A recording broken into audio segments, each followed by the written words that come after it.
I think we are all looking for abundance in life, and that abundance could also come from simple things.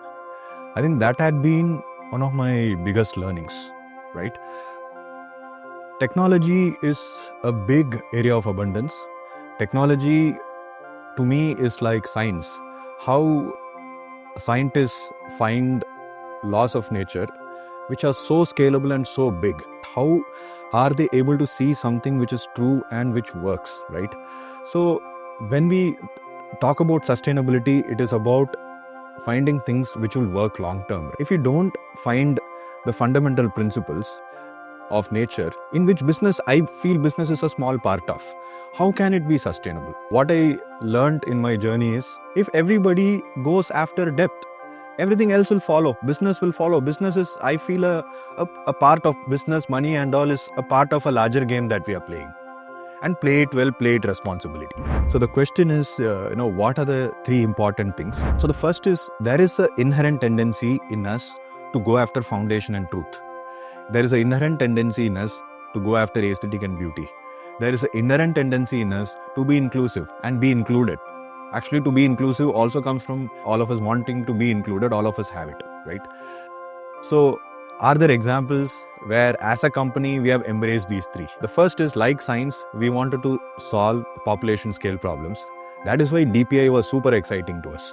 So when the concept of UPI came in, which was very early stages where DPI name itself was not there, everybody was questioning it.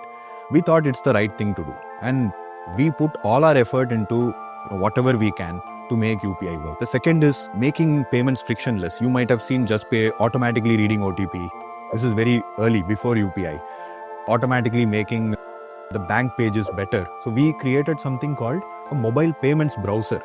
So nowhere in the world people have created a browser for making payments better, because we were not able to change the software inside banks, which will take a long time.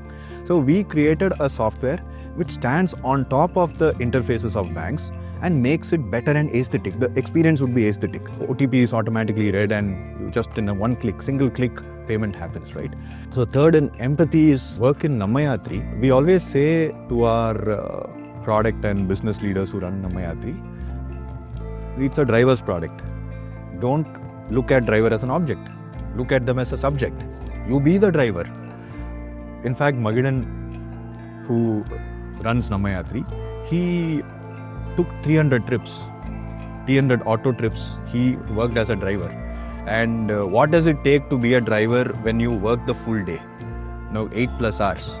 Then we start finding, the design of the auto itself should be better. All that. So much more opportunities there once you empathize. Empathy, in fact, helps you build the right product. So in that regard, it relates to business. Empathy relates to business. And it's a big force to be tapped, I feel. We have tapped these forces. We have tapped technology. We have tapped design, aesthetic. We have tapped empathy, right? Because it's naturally there. Just unlock the empathy in the people in Bangalore. They like helping drivers. That's why it's just working by itself. And these three things, going after it, responsibility will automatically happen, I feel. Because it's not like responsibility is you are compromising something, you are giving up something to be responsible, right? Maybe you are giving up something without even knowing it. So it is not like we are compromising, we are doing, this is the right thing to do, let's go and do it, kind of a feeling. Sometimes we might have to sacrifice certain things, but like what you get out of the good feeling that, or the journey is so interesting that all these don't matter.